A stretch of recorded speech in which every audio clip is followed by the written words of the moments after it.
नमस्कार दोस्तों, स्वागत है आप सभी का आपके अपने YouTube channel all next exam में। तो दोस्तों आज मैं आपके सामने डिस्कस करूंगा HPU एंड SPU बीएड एंट्रांस टेस्ट जो आपका 2024 में होगा। मोस्ट प्रोबेबली चांसेस हैं इसके कि ये आपका जून में होता है, पर ये कभी कभी जुलाई में भी हो जाता है, जैसे लास्ट टाइम होता है जुलाई के अंदर। तो जून के अंदर आप मान के चलें कि आपका एग्जाम जो है जून के अंदर हो जाएगा।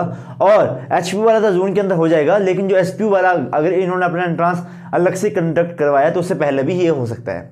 ओके, मई में भी हो सकता है एग्जाम, क्योंकि वो थोड़ा सा टाइम से करते हैं अपना काम, उनके ऊपर ज़्यादा भी बर्डन नहीं है। अच्छा, तो बात रहेगी आपकी, मैंने पिछली बार वीडियोस में बताया था कि किस किस तरह से आपको तैयारी करनी है, छोटा मोटा मैंने इंट्रोडक्शन जैसी दी थी। जो आज की वीडियो रहने वाली है इसमें मैं आपको बताऊंगा कि किस तरह से पैटर्न रहता है, सिलेबस क्या रहता है और कौन कौन सी बुक्स को आप फॉलो कर सकते हो। ठीक है जी, और क्या क्या चीज़ें और भी आपको करनी पड़ेंगी साथ साथ में इस एग्जाम के प्रिपरेशन के साथ। जैसे कि आप सभी ने लास्ट टाइम देखा था कि जो हमारे रिजल्ट था, हमने मतलब काफ़ी अच्छा बहुत मेहनत करवाई थी। मतलब लास्ट ईयर मुझे पता है कि मैंने पूरे का पूरा साल पिछला मतलब ये साल पूरे का पूरा बीएड एंट्रांस को दे दिया था। मतलब 2023 का जो साल था मेरा, मैं जनवरी में लगा था वीडियोस रिकॉर्ड करने की, और लगभग ये मान के चलें कि आपका जुलाई अगस्त तक मैंने पहले वीडियोस मतलब अपने लेक्चर जो के माध्यम से बच्चों को पढ़ाया, लाइव क्लासेस में लेता था फ्री ऑफ कॉस्ट यूट्यूब के ऊपर, और बहुत सारे ऐसे थे उसके बाद में कि किस तरह से काउंसलिंग होगी वगैरह वगैरह वगैरह। मतलब हर एक चीज़ आपके जितने भी बड़े भाई बहन होंगे, अगर उन्होंने बीएड की तैयारी करी हुई कहीं से, तो वो ज़रूर आपको ऑल नेक्स्ट एग्जाम का नाम आपके मतलब ज़रूर बताएंगे कि वहाँ से आप अपनी तैयारी कर सकते हो। ऐसे बहुत सारे मैसेज हमें प्राप्त हुए हैं कि जिन्होंने हमारा पेड कोर्स लिया था वो तो चलो उनको तो कॉलेज मिला ही मिला, लेकिन कुछ ऐसे थे जिनको कुछ भी पता नहीं था कि बीएड एंट्रांस टेस्ट होता क्या है, किस तरह से उसको कंडक्ट क्या उसमें रहता है ना, किस तरह से सिलेबस रहता है। लेकिन तैयारी करी उन्होंने हमारे चैनल से, और आज वो HPU के अंदर बैठे हुए हैं। बहुत सारे ऐसे मेरे कॉन्टैक्ट में भी हैं। अच्छा, अब बात रहेगी कि आपका सिलेबस क्या रहेगा। सिलेबस बहुत ही ज़्यादा मतलब सिंपल सिलेबस आपको दिख रहा होगा कि इतना सा सिलेबस है ये, लेकिन ये बहुत ज़्यादा वास्ट हो जाता है जब हम इनको कंबाइंड रूप में तोड़ते हैं ना इनको, तो बहुत ज़्यादा वास्ट हो जाता है। तो किस तरह से क्या क्या रहेगा, कौन कौन सी बुक्स आपको फॉलो करनी पड़ेंगी।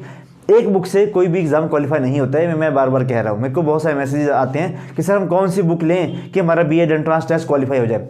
सिंगल बुक से अगर कोई टेस्ट क्वालिफाई होना होता फिर तो सारे मतलब सिंगल बुक खरीदते सारे के सारे हो जाते। ठीक है, 350 अभी तक फिलहाल आपके पास सरकारी सीटें हैं। मे बी जो सरदार पटेल यूनिवर्सिटी है अगले साल अपना बीएड जो आपका ब्रांच है, बीएड जो कोर्स है वो आपको वहाँ पे रख ले, एजुकेशन डिपार्टमेंट अपने यूनिवर्सिटी में बना दे, तो वहाँ पे शायद मे भी कुछ सीटें वहाँ पे भी हो सकती हैं। अच्छा, अब बात आएगी कि सिलेबस क्या रहेगा, उसके ऊपर मैं डिस्कस करूँगा। सबसे पहले जो भी तैयारी करेगा बीएड एंट्रांस की, तो डिस्क्रिप्शन बॉक्स में लिंक होगा व्हाट्सएप का, आप ज्वाइन कर लें। ओके, जिसमें मैं आपको पेड बैचेस जब हमारे चलेंगे रेगुलर बेसिस के ऊपर पेड बैचेस चलेंगे, तो उनमें मैं आपको सारा सिलेबस कवर करवाऊंगा, क्योंकि यूट्यूब के ऊपर सब सारा करवाना मतलब बहुत डिफिकल्ट होता है, क्योंकि हमारे और भी कोर्सेज चले हुए हैं, तो पैरेलली चलाना डिफिकल्ट हो जाता है। पर हाँ, ऐसा जरूर मैं कर सकता हूँ आपके लिए कि जैसे लास्ट ईयर मेरी एक प्लेलिस्ट बनी होगी HPU बीएड एंट्रांस 2024 करके, मैं उसका नाम बदल दूंगा, तो उस पर जितनी भी वीडियोस होंगी अगर आप उनको देख लेंगे तो मोर देन सफिशिएंट हो जाएगा। पर वो बहुत ऐसा वेग जैसा है, किसी को ऑर्गेनाइज तरीके से तैयारी करनी होगी तो हमें बता देना। लास्ट ईयर भी हमारे पास मतलब ऐसे 9 बैचेस चले थे, तो लगा लेना हिसाब के कितने बच्चे थे हमारे पास। ठीक है, अच्छा सिलेबस के ऊपर जाते हैं। सबसे पहले मैंने लिखा है यहाँ पे हिंदी और इंग्लिश 40 नंबर की आएगी, और ये हिंदी और इंग्लिश में एक आपका कॉम्प्रिहेंशन इसमें फंस जाता है कई बार। अगर कॉम्प्रिहेंशन इसमें आ गया तो 10 नंबर आपके फ्री के हो जाते हैं। इसमें कॉम्प्रिहेंशन थोड़ा सा आसान आता है। बाकी किस तरह से रहेगा, जैसे चलो मैं डिटेल में समझा देता हूँ इसको, ऐसे मतलब बोल के समझा देता हूँ। इंग्लिश में antonym, synonym, one word substitution, prepositions आ गई आपकी, और वगैरह वगैरह छोटी मोटी चीज़ें जो भी रहती हैं उनको मैं मतलब बता दूंगा। अगर आपकी डिमांड रहेगी तो मैं इनका अलग से सिलेबस बता के डिस्कस भी करवा दूंगा कि इंग्लिश का क्या सिलेबस रहेगा, हिंदी का क्या सिलेबस रहेगा वगैरह वगैरह। ओके, अच्छा ये हो गया। हिंदी में भी सेम है आपका लोकोक्तियाँ, फिर आपका कई बार पूछे जाते हैं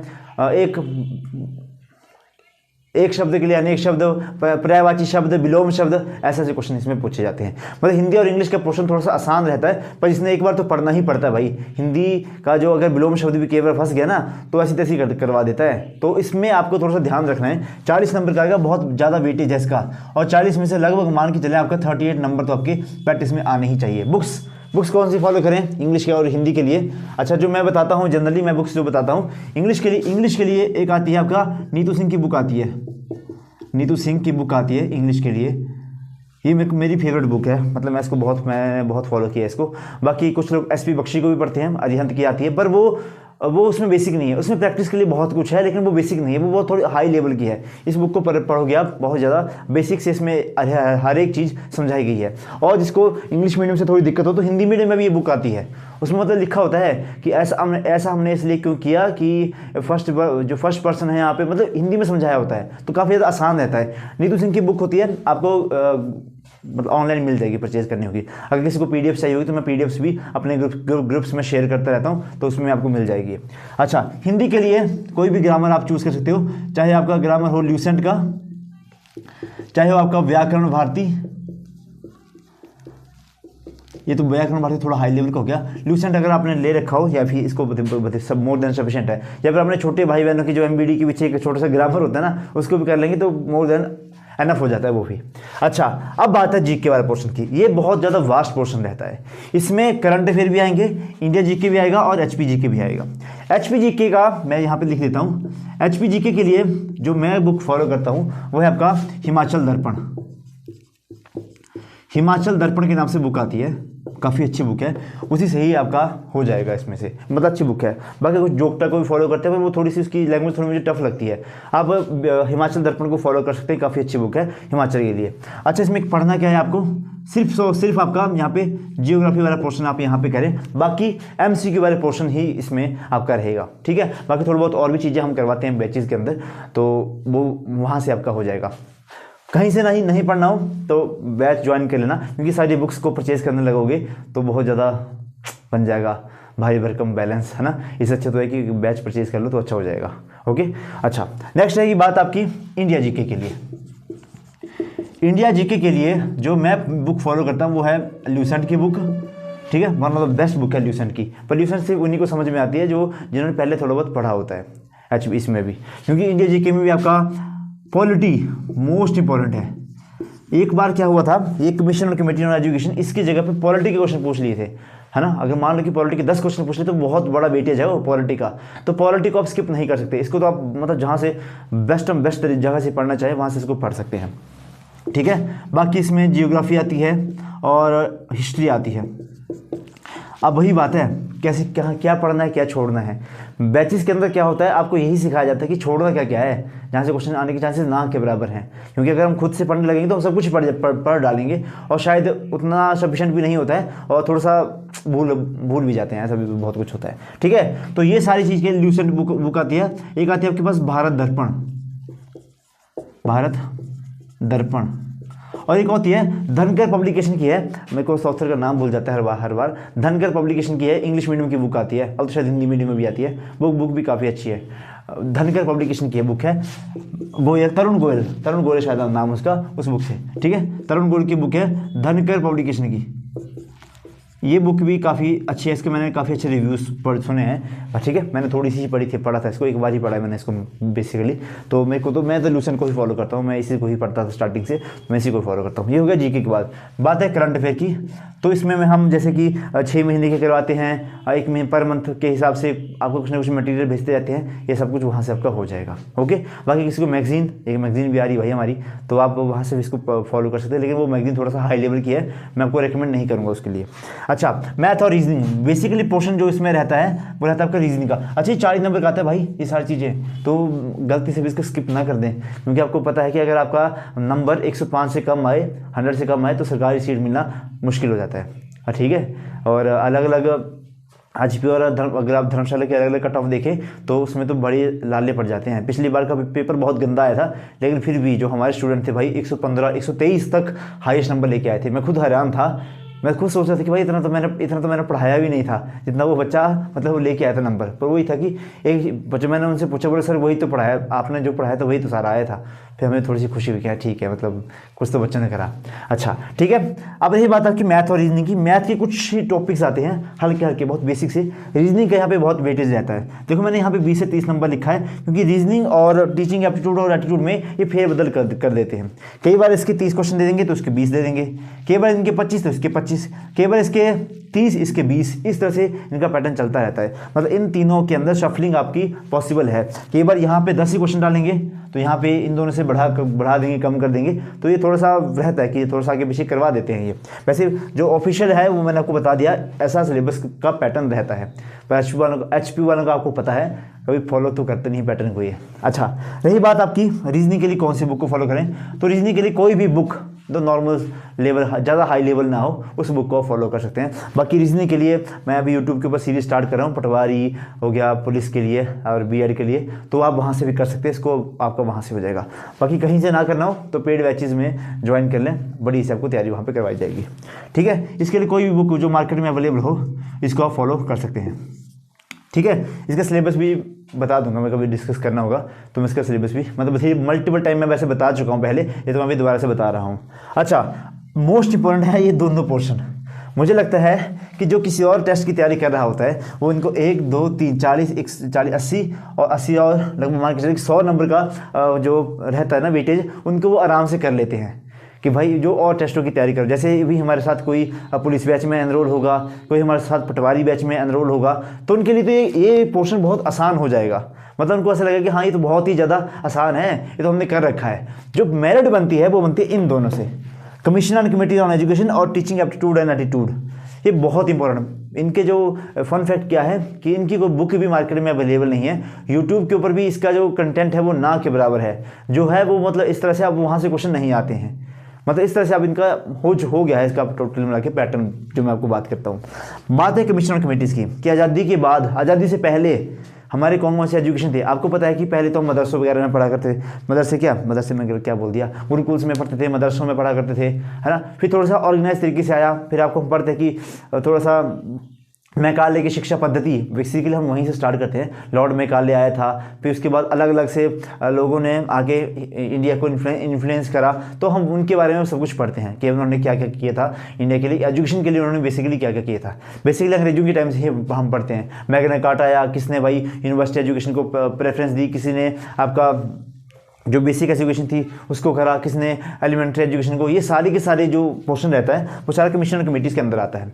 अच्छा, एक और बात इसमें आती है कि आपका अभी न्यू एजुकेशन पॉलिसीज़, अभी एजुकेशन पॉलिसी किस तरह से हमारी चली है, NEP अभी 2020 आई है, वहाँ से क्वेश्चन आपके 3 या 4 बनेंगे ही बनेंगे, तो उसको आपको डिटेल में करना पड़ेगा। ओके, फिर ये बात आपकी 20 नंबर का आता है ये, तो इसकी कोई बुक भी सही से फॉलो नहीं है। और जो मैंने इसमें बैचेज़ में करवाया है वो मैंने, आप ये मान के चलें कि कमीशन और कमेटीज़ का, तो क्या बोल सकते हैं इसको, कि इसमें जो मैंने करवाया है वो मैंने कम से कम कोई 10-15 बुक से फॉलो करा है, यूट्यूब से फॉलो करा है, वो गूगल से मैंने नोट्स बना के आपके तक पहुँचाए हैं। ओके, तो इनके लिए तो सफिशिएंट है, वही उतना मटेरियल ही इस पे मिलता है। बाकी इस पे MCQ फॉर्म में, मतलब आप मानेंगे नहीं, मतलब लास्ट टाइम जो मैंने क्वेश्चन करवाए थे हूबहू क्वेश्चन वो पेपर में उठा के देखने को मिले थे। और लास्ट टाइम इनका जो लेवल रहा था कमीशन और कमेटीज ऑन एजुकेशन का, वो रहा था आपका नेट के एग्ज़ाम के लेवल तक का। जो नेट में एग्ज़ाम आए थे, जब हम आंसर की प्रिपेयर कर रहे थे तो मैं उसको चेक कर रहा था, तो भाई नेट के एग्ज़ाम में जो एग्ज़ाम में पूछे जाते हैं, मतलब उस हाई लेवल तक इसमें आपका क्वेश्चन आपके पूछे जाते हैं। लास्ट है पोर्शन ऑफ बात टीचिंग एप्टीट्यूड एंड एटीट्यूड। ये किसी के दिमाग में घुस गई बात ना, फिर तो वो कभी गलत नहीं कर सकता। इसकी और इनकी वीडियोज़ में पिछले साल वाली ही आपको अवेलेबल करवाऊँगा, जो मैंने पिछले साल बना रखी थी। उस टाइम मुझे नहीं पता मैंने कहाँ से उसको बनाया था, इतनी मोटी बुक मैंने ली थी और उस बुक को मैं पहले खुद पढ़ता था और उसको मैं शॉर्ट फॉर्म में उसको ट्रांसलेट करता था कि किस तरह से मेरे को पढ़ाना है। और मैं 1-1 घंटे का लेक्चर है इनका, तो टीचिंग एप्टीट्यूड और एटीट्यूड का 1-1 घंटे का लेक्चर है, 15 से 17 इसमें चैप्टर्स हैं टोटल मिला के, तो मैंने सभी को वहाँ पे डिटेल में करवा रखा है। और इन द एंड हम प्रैक्टिस तो करेंगे ही करेंगे। इन दोनों की बुक्स मार्केट में मिलना पॉसिबल नहीं है, मैं पहले बता देता हूँ कि इनकी बुक्स मार्केट में नहीं मिलती हैं। तो इन दोनों का वेटेज सबसे ज़्यादा रहता है, मतलब वेटेज क्या, ऐसा मान के चलो कि ये कम से कम 50 नंबर के, 40 से 50 नंबर के दोनों आते हैं और इनका वेटेज काफ़ी ज़्यादा हाई रहेगा। वेटेज किस वे में मैं बोल रहा हूँ, क्योंकि ये सारी चीज़ें जो और भी किसी सब्जेक्ट की तैयारी कर रहा होता है उससे हो जाता है, लेकिन इन दोनों का ना मार्केट में अच्छी बुक्स अवेलेबल है, और बुक्स हैं भी तो उसमें मतलब बहुत अलग तरीके से दिया हुआ है, मतलब मुझे समझ में नहीं आता कि क्या क्या ही उसमें दे रखा है। ठीक है, तो हमने उतना भी नहीं पढ़ना होता है ना, और जहाँ से भी होगा। और एक और चीज़ भाई, साइकोलॉजी, आजकल इसमें पैटर्न में थोड़ा चेंज कर रखा है, बस छठा क्वेश्चन लगा दो, साइकोलॉजी। इसके क्वेश्चन भी पूछे जाते हैं। लास्ट टाइम 2 क्वेश्चन यहाँ से आए थे और मुझे आज भी याद है, मैंने एक 15 की 20 मिनट की क्लास ली थी लाइव सेक्शन में, लाइव में आपको यूट्यूब पर मिल जाएगी। उसमें मैंने गलती से साइकोलॉजी के कुछ टर्म्स एंड कंडीशन पढ़ा दी थे और वहीं से 2 क्वेश्चन उठ के आ गए थे सिगमंड फ्रूड वाले। मतलब मुझे नहीं पता कि मैंने उस टाइम क्यों करवाया था, पर मुझे ऐसे गट फीलिंग आ रही थी कि आपको साइकोलॉजी के इक्का दुक्का क्वेश्चन आ सकते हैं। और स्टूडेंटों ने मुझे तभी कॉल करके बता दिए कि सर आपने साइकोलॉजी के 2 क्वेश्चन वो पढ़ाए थे और 2 क्वेश्चन हूबहू हमें देखने को मिल गए थे। तो मतलब मुझे बहुत अच्छा लगा कि मतलब जो मैंने पढ़ाया वो वेस्ट नहीं गया। तो मैंने पिछले साल मतलब बहुत अंगेज था बीएड वाले स्टूडेंट्स के साथ। तो आप में भी जो भी लोग तैयारी करना चाहते हो तो डिस्क्रिप्शन बॉक्स में लिंक रहेगा बीएड का, उसमें आप ज्वाइन कर सकते हो। ठीक है, वहाँ पे हमारा एक फ्री ग्रुप भी है व्हाट्सएप पे, तो उस पर भी आपको हम कंटेंट प्रोवाइड करवाते रहते हैं, मतलब टाइम टू टाइम, मतलब डेली बेसिस के ऊपर वहाँ पे कंटेंट मिलता रहता है। और जो बीएड का अलग से कोर्सेज चलेगा उसके लिए हम अलग से तैयारी करवा देंगे। तो ये था पूरी का पूरा सिलेबस और बुक्स का। मैं इसको चाहता तो वही उसकी फॉर्म में पीपीटी की फॉर्म में बना के ले आता, पर मज़ा नहीं आता मुझे पढ़ाने का। उसके ऐसे व्हाइट बोर्ड पे पढ़ाने की बहुत ही ज़्यादा मतलब अच्छा लगता है, और कहीं ना मैं भूल ना जाऊँ, क्योंकि अभी जो बैचेस की मैंने वीडियो रिकॉर्ड कर रहा था वो सारी की सारी मैंने बैठ के ही करी है। तो फिर वो होता है ना कि पढ़ाने का वो जो जज्बा होता है ना, मतलब क्या बोलते हैं इसको, जितनी ज़्यादा मैं एक्सप्रेसिव हो सकता हूँ वो मुझे लगता है कि वाइट बोर्ड के सामने मैं ज़्यादा एक्सप्रेसिव हो सकता हूँ। तो उसी के लिए देखते हैं अब आने वाले टाइम में किस तरह से आप लोग हमारा साथ देते हैं। और प्लीज़ जो आप वीडियो को देख रहे होंगे अपने कॉलेज ग्रुप्स में शेयर करें, उनको कम से कम हमारे ग्रुप का लिंक जरूर शेयर करें कि यहाँ पे आप आएँ और बीएड की तैयारी करें, क्योंकि कंपटीशन बढ़ रहा है डे बाय डे। 22,000 फॉर्म पिछले साल लगे थे, इस बार में भी ज़्यादा फॉर्म लगे, क्योंकि इस बार एचपीयू के लिए लोग अलग से ट्राई करेंगे और एसपीयू के लिए अलग से ट्राई करेंगे, यानी कि 2 बार फॉर्म भरेंगे। तो ये मान के चलो ऐसा ना हो कि दोनों जगह पे, मतलब एचपीयू के लिए जो फॉर्म भरे हैं, क्योंकि एचपीयू में सीट्स कम है सरकारी, तो मे भी ऐसा भी हो सकता है कि एचपीयू में 15-16 हज़ार फॉर्म लग जाएं और एसपीयू में सीटें ज़्यादा है उसमें 15-16 हज़ार या फिर इससे ज़्यादा फॉर्म लग जाएं, क्योंकि वहाँ पे 250 सीट्स है अब सरकारी के लिए। तो बहुत कुछ है, अभी तो पता नहीं क्या क्या ही होगा आने वाले टाइम के ऊपर। ठीक है, तो अभी देखेंगे किसकी तरह से क्या क्या रहता है, ऊँट किस करवट बैठता है उसकी तैयारी, उस हिसाब से हम तैयारी करेंगे। ओके, बाकी बहुत कुछ चेंजेस भी आएंगे, न्यू एजुकेशन पॉलिसी लागू जब होगी हिमाचल प्रदेश के अंदर। ठीक है, तो किस तरह से इंटीग्रेटेड कोर्स बैठता है बीएड का, उसमें क्या प्रावधान रहते हैं उसको भी देखना पड़ेगा कि सबको। अब वो तो इंटीग्रेटेड कोर्स तब बैठेगा जब थोड़ा सा मुझे लगता है कि जो फर्स्ट ईयर वाले बच्चे होंगे वो बताएंगे कि हम आगे जाके क्या करेंगे। पर अभी जो फाइनल ईयर के अंदर हैं वो तो बीएड की तैयारी करेंगे ही करेंगे, वरना इतने सारे जो बीएड कॉलेज खुल रखे हैं वो तो उनका तो बंद हो जाएगा सिस्टम सारा, है ना। और किस तरह से एडमिशन देंगे सरकारी के अंदर, मतलब अभी तो मुझे लगता है कि बैच ये तो चलेगा ही चलेगा। तो आगे टाइम पे देखो किस तरह से क्या रहता है। एक बार आपने इसकी तैयारी कर ली तो मैं ये मान के चलो कि आपका